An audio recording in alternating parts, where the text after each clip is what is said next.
नमस्कार. जय महाराष्ट्र.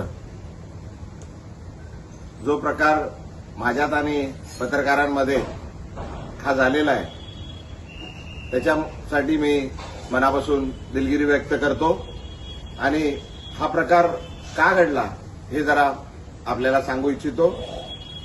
ज्या दिवसापासून मी शिवसेनेत प्रवेश केलाय त्या दिवसापासून एकदम वाईट शब्दात आणि शिव्यागाळ करून मला जे अपमान करत होते तरी पण मी सर्व अपमान सहन केले.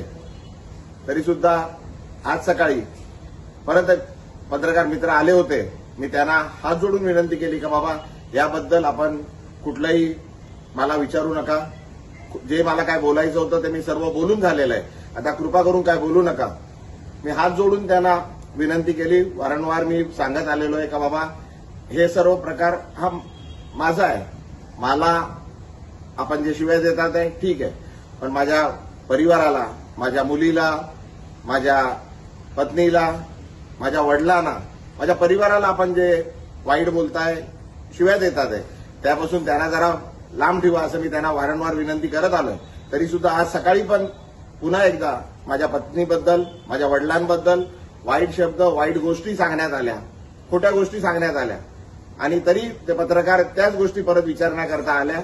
माझ्याकडून त्यांना विनंती करण्यात आली पण त्यांनी न थांबता ते चालू राहिलं. त्याच्यात जरा वाद जरा जास्त झाला. माझ्याकडून चुकीने काहीतरी अपशब्द निघाले. मी त्याकरता पुन्हा एकदा त्या पत्रकारांची आणि पूर्ण पत्रकार समूहाची मनापासून दिलगिरी व्यक्त करतो आणि हे का होतंय हे मी आपल्याला सांगितलंय. कृपा करून आपण मी जे केलंय, मी जे प्रवेश केलाय त्याच्यासाठी ठीक आहे.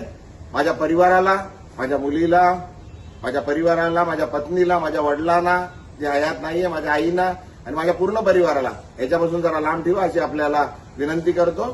धन्यवाद. जय हिंद. जय महाराष्ट्र.